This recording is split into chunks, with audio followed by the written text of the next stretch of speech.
जय हिंद दोस्तों, Sandeep tricky math special YouTube channel में आप सभी का स्वागत है। बिहार पुलिस मद्य निषेध 2022-23 जिसमें टोटल पोस्ट है 689। इसके लिए प्रैक्टिस सेट नंबर 61 है। प्रैक्टिस सेट नंबर 61 से पहले 1 से लेकर 60 तक हो चुका है। अगर वे सारे वीडियो अभी तक नहीं देखे होंगे तो उसके लिए प्लेलिस्ट बना रखे हैं, वहाँ से जाकर आप सारे वीडियो देख सकते हैं। तो वीडियो स्टार्ट करते हैं और चलते हैं प्रश्न की तरफ। तो यहाँ पर पहला प्रश्न है आपके सामने कि किस क्रम में अंत अस्त वर्ण नहीं है। तो सबसे पहले हम समझते हैं कि अंत अस्त वर्ण के अंतर्गत कौन कौन सा वर्ण आते हैं। तो अंत अस्त वर्ण के अंतर्गत य, र, ल और व, ये 4 आते हैं अंत अस्त वर्ण के अंतर्गत। आपको मैं मिला सकते हैं यहाँ पर कि इनमें से कौन सा वर्ण एक्स्ट्रा इसमें दिया गया है। तो यह भी है, र भी है और व भी है। हाँ, यहाँ पर एक्स्ट्रा दिया गया है। तो इस प्रश्न का राइट आंसर है option number D. Second number प्रश्न देखते हैं कि चकलस शब्द किस रूप में है। तत्सम में, तद्भव में, देशज में और विदेशज में। बताइए 2 नंबर प्रश्न का राइट आंसर क्या है। चकलस शब्द किस रूप में है। देखिए पहले हम बारी बारी से सबका परिभाषा समझ लेते हैं। तत्सम शब्द किसे कहते हैं कि संस्कृत का वह शब्द जिसका हिंदी में हूबहू प्रयोग किया जाता है, यानी संस्कृत के शब्द को हम तत्सम कहते हैं। और संस्कृत के बिगड़े हुए रूप या तत्सम के बिगड़े हुए रूप को हम तद्भव बोलते हैं। जैसे एग्जाम्पल से समझ सकते हैं हम कि अग्नि, हम ये एक संस्कृत शब्द है अग्नि, तो ये संस्कृत शब्द है तो इसको हम तत्सम बोलेंगे। जैसे ही हम यहाँ पर आग लिखेंगे तो ये तद्भव हो जाएगा या इसका बिगड़ा हुआ रूप हो जाएगा। तो तद्भव समझ गए होंगे। एक और एग्जाम्पल ले सकते हैं, किताब और पुस्तक। तो यहाँ पर पुस्तक है जो कि तत्सम है और किताब है जो कि तद्भव है। देशज है कि जिस शब्द का उत्पत्ति अपने देश से हुआ है उसको देशज बोलते हैं, और जिस शब्द का उत्पत्ति अपने देश के अलावा दूसरे देशों से हुआ उसे विदेशज बोलते हैं। तो यहाँ पर जो चकलस शब्द है यह एक देशज है, यानी अपने देश में इस शब्द का उत्पत्ति हुआ है। तो इसका राइट आंसर है ऑप्शन नंबर सी। मैं आशा करता हूँ कि समझ में आ गया होगा। नेक्स्ट यहाँ पर थर्ड नंबर प्रश्न देखते हैं कि किस क्रम में परिमाण बोधक विशेषण है। यहाँ पर आपको बताना है कि इनमें से कौन सा है जो कि परिमाण बोधक विशेषण के एग्जाम्पल यहाँ पर सही है। बताइए 3 नंबर प्रश्न का राइट आंसर क्या है। तो इस प्रश्न का राइट आंसर है option number C. Mohan 2 kilo दूध पिया। यहाँ पर जो 2 किलो है यह एक विशेषण का काम कर रहा है। तो इसका राइट आंसर है ऑप्शन नंबर सी। चलिए नेक्स्ट यहाँ पर 4 नंबर प्रश्न देख लेते हैं कि कौन सा क्रम सही नहीं है। यहाँ पर देखिए एक तरफ यहाँ पर कारक और विभक्ति का खेल है। इसमें बताना है कि चारों ऑप्शन में से कौन सा सही नहीं है। तो जल्दी से बताइए, चारों ऑप्शन देख लीजिए। देखिए पहला है कि पेड़ से पत्ता गिरता है, पेड़ से पत्ता गिरा। यहाँ पर दिया है दूसरी तरफ करण। यहाँ है कि ओह लड़के धीरे चल, संबोधन। छत के ऊपर चले जाओ, अधिकरण। और आसमान का रंग नीला है।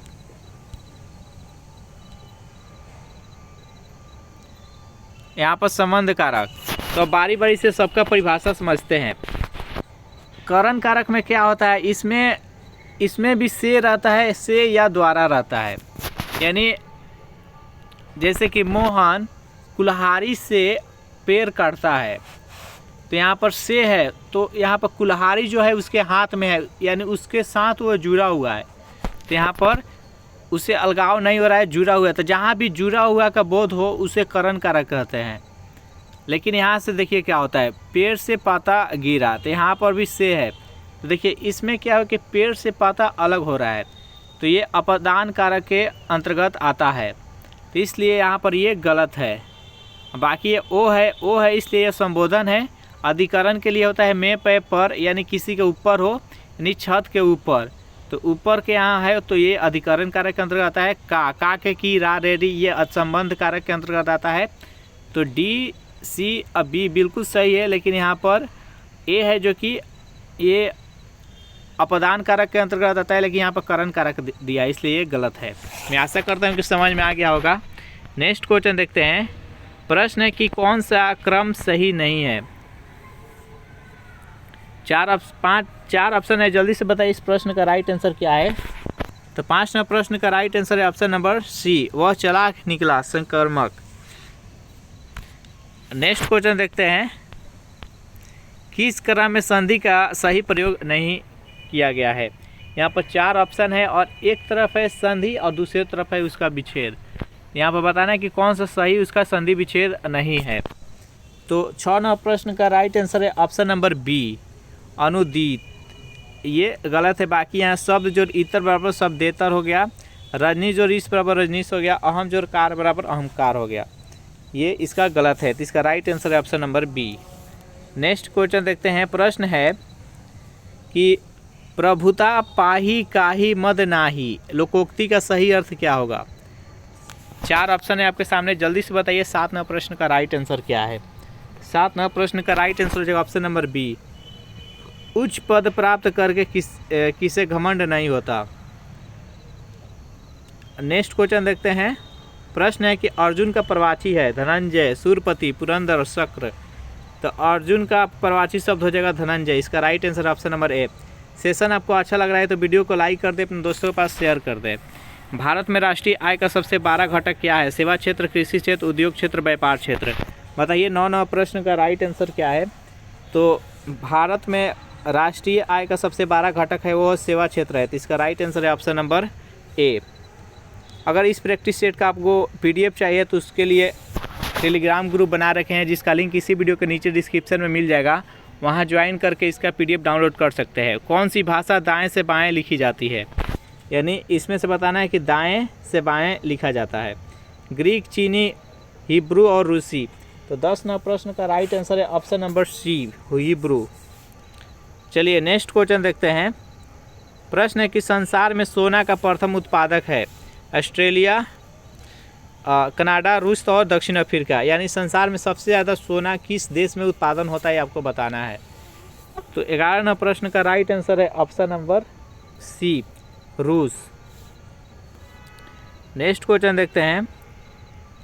प्रश्न है यहाँ पर कि वह जोत जो किसानों को कम से कम एक जीविका तो उपलब्ध कहलाती है। अनुकूलतम जोत, सीमांत जोत, आर्थिक जोत और जीविका जोत। बताइए 12 नंबर प्रश्न का राइट आंसर क्या है। तो इस प्रश्न का राइट आंसर है ऑप्शन नंबर सी, आर्थिक जोत।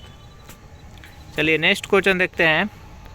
प्रश्न है कि कर्क रेखा इन सभी राज्यों से होकर गुजरती है सिवाय, यानी यहाँ पर बताना है कि किस राज्य से होकर कर्क रेखा नहीं गुजरती है।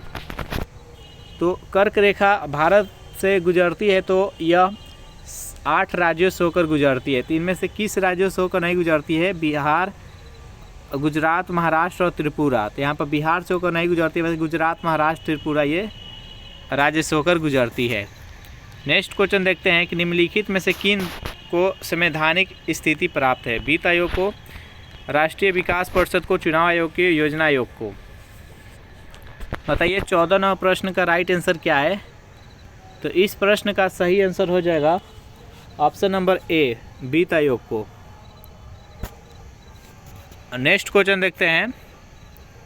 प्रश्न है कि भारत के राष्ट्रपति के चुनाव में जीतने वाली प्रत्याशी को प्राप्त करने चाहिए डाले गए मतों का अधिकांश, डाले गए मतों का 66%, डाले गए मतों का 50%,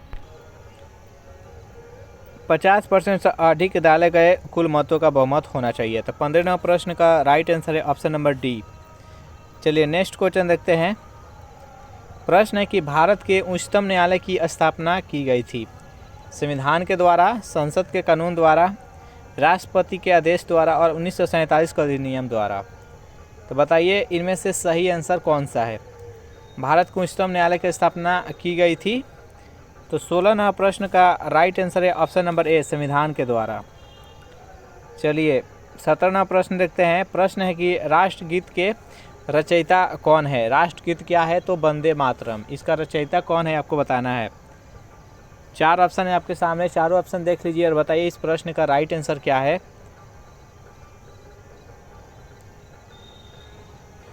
तो 17वां प्रश्न का राइट आंसर हो जाएगा option number B, Bankim Chandra Chatterjee. चलिए नेक्स्ट यहाँ पर 18वां प्रश्न देखते हैं कि नोबेल पुरस्कार से सम्मानित भारतीय श्री अमर्त्य सेन किस विषय के विशेषज्ञ थे? भौतिक शास्त्र का, रसायन का, औषधि का और अर्थशास्त्र का। बताइए 18वां प्रश्न का राइट आंसर क्या है? तो श्री अमर्त्य सेन को नोबेल पुरस्कार अर्थशास्त्र के क्षेत्र में दिया गया था। तो इस प्रश्न का राइट आंसर है ऑप्शन नंबर डी। चलिए 18वां प्रश्न हो गया। अब 19वां प्रश्न देखते हैं। प्रश्न है कि 1972 में शिमला समझौता पर हस्ताक्षर करने वाला पाकिस्तान के प्रधानमंत्री का नाम क्या था? अयूब खान, आया खान, जे.एच. भुट्टो और बेनजीर भुट्टो। बताइए 19वां प्रश्न का राइट आंसर क्या है? तो जो भी कैंडिडेट ऑप्शन नंबर सी के साथ जा रहे हैं, जे भुट्टो, बिल्कुल सही जवाब है। चलिए 20वां प्रश्न देखते हैं। प्रश्न है कि असहयोग आंदोलन शुरू हुआ था। असहयोग आंदोलन कब शुरू हुआ था आपको बताना है। 1870 में, 1920 में, 1921 में, 1942 में। बताइए 20वां प्रश्न का राइट आंसर क्या है? तो असहयोग आंदोलन 1920 में शुरू हुआ था और 1922 में चौरा-चौरी कांड के बाद इसको स्थगित कर दिया गया। नेक्स्ट यहाँ पर क्वेश्चन है कि जब 1856 में डलहौजी ने अवैध पर कब्जा किया तब नवाब कौन था? यहाँ पर अवैध नहीं बल्कि अवध होगा। अवध पर जब कब्जा किया तो वहाँ का नवाब कौन था? 4 ऑप्शन है आपके सामने, जल्दी से बताइए चारों ऑप्शन में से सही जवाब कौन सा है। तो 21वां प्रश्न का राइट आंसर है option number B, Wajid Ali Shah. चलिए 22वां प्रश्न देखते हैं। प्रश्न है कि मेवाड़ के राणा प्रताप सिंह को मुगल सेना ने किस लड़ाई में पराजित किया था? मेवाड़, चित्तौड़, हल्दी घाटी और उदयपुर। बताइए 22वां प्रश्न का राइट आंसर क्या है? मेवाड़ के राजा राणा प्रताप सिंह को मुगल ने किस लड़ाई में पराजित किया था? तो हल्दी घाटी के युद्ध में। इसका राइट आंसर है ऑप्शन नंबर सी। चलिए 23वां प्रश्न है कि जून के महीने में मानसून का फटना वर्षा लाता है केरल और कर्नाटक में, केरल और तमिलनाडु के दक्षिणी तट में, केरल, तमिलनाडु, आंध्र प्रदेश के कुछ भागों में, केरल, तमिलनाडु और कर्नाटक में। बताइए 23वां प्रश्न का राइट आंसर क्या है? यहाँ पर बताना है कि जून के महीने में मानसून किस किस राज्यों में होता है। तो 23वां प्रश्न का राइट आंसर हो जाएगा ऑप्शन नंबर बी, केरल और तमिलनाडु के दक्षिणी तट में। चलिए नेक्स्ट क्वेश्चन देखते हैं। हिमालय में 3600 मीटर से ऊपर एक विशिष्ट प्राकृतिक वनस्पति है, उसका क्या नाम है आपको बताना है। जल्दी से बताइए इस प्रश्न का राइट आंसर क्या है। तो उस वन का नाम है अल्पाइन घास स्थल। तो इसका राइट आंसर है ऑप्शन नंबर ए। चलिए नेक्स्ट क्वेश्चन देखते हैं कि बोलगा नदी गिरती है भूमध्य सागर में, अरब सागर में, कैस्पियन सागर में और काला सागर में। बताइए इस प्रश्न का राइट आंसर क्या है। तो 25 नंबर प्रश्न का राइट आंसर है ऑप्शन नंबर डी, बोलगा नदी काला सागर में गिरती है।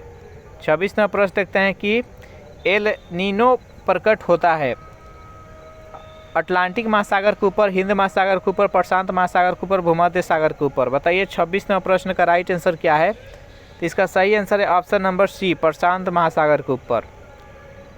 भूभाग के हिसाब से दूसरा बृहत्तम देश कौन सा है? यानी क्षेत्रफल की दृष्टि से सेकेंड स्थान पर सबसे बड़ा देश कौन सा है आपको बताना है।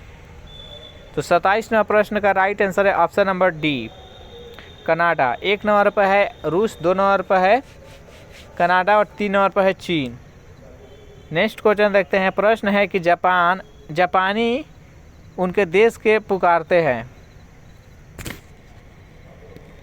तो बताइए 28वां प्रश्न का राइट आंसर क्या है। इसका सही आंसर है ऑप्शन नंबर डी, निप्पन। चलिए नेक्स्ट 29वां प्रश्न है कि भारत में पहला नगर निगम कहाँ स्थापित हुआ था? कोलकाता, मद्रास, मुंबई, दिल्ली। तो 29वां प्रश्न का राइट आंसर है ऑप्शन नंबर बी, मद्रास में। नेक्स्ट यहाँ पर प्रश्न है 30 नंबर की नाबार्ड की स्थापना किस समिति की सिफारिश पर हुई थी? लोक लेखा समिति, शिवरामन समिति, नरसिम्हन समिति और उपयुक्त में से कोई नहीं। तो 30 नंबर प्रश्न का राइट आंसर है ऑप्शन नंबर बी, शिवरामन समिति। नेक्स्ट यहाँ पर 31वां प्रश्न देखते हैं। प्रश्न है कि निम्नलिखित में से कौन आज़ादी के आंदोलन का पूर्ण समर्थक था। बताइए इस प्रश्न का राइट आंसर क्या है। 31वां प्रश्न का राइट आंसर हो जाएगा option number C, Ghanshyam Birla. चलिए नेक्स्ट यहाँ पर प्रश्न है कि द्रोणाचार्य पुरस्कार उस व्यक्ति को दिया जाता है जो संबंधित है शिक्षा से, समाज सेवा से, पत्रकारिता से, खेल से। तो द्रोणाचार्य पुरस्कार दिया जाता है वो खेल के क्षेत्र में दिया जाता है। तो 32वां प्रश्न का राइट आंसर है ऑप्शन नंबर डी। चलिए नेक्स्ट प्रश्न है कि भारत में सबसे बड़ी खारा पानी का झील कौन सा है। चिल्का झील, सांबर झील, बुलर झील, डॉल झील। तो बताइए इस प्रश्न का राइट आंसर क्या है। तो 33वां प्रश्न का राइट आंसर है ऑप्शन नंबर ए, चिल्का झील। ये किस राज्य में है आपको कमेंट करके बताना है। 34वां प्रश्न है कि मानसरोवर स्थित है चीन में, भारत में, नेपाल में और भूटान में। तो मानसरोवर किस देश में स्थित है। तो इसका राइट आंसर है ऑप्शन नंबर ए, चीन में। चलिए नेक्स्ट क्वेश्चन है, मानसरोवर से ही ब्रह्मपुत्र नदी निकलती है। अभी याद रखिएगा, ब्रह्मपुत्र नदी, सिंधु नदी सब वहीं से मानसरोवर से निकलती है, सतलज नदी। निम्नलिखित में से कौन सी नदी सबसे लंबी है। गंगा, सिंधु, गोदावरी, ब्रह्मपुत्र। तो 35वां प्रश्न का राइट आंसर है ऑप्शन नंबर डी, ब्रह्मपुत्र। इस प्रैक्टिस सेट में टोटल हम 35 प्रश्न देखे। आपको 35 में कितने का सही जवाब दिए जरूर कमेंट करके बताइएगा। वीडियो आपको अच्छा लगा तो वीडियो को लाइक कर दे, अपने दोस्तों के पास शेयर कर दे, और इस चैनल से अगर पहली बार जुड़ेंगे तो चैनल को प्लीज़ सब्सक्राइब कर ले। Thanks for watching this video. मिलते हैं नेक्स्ट वीडियो में।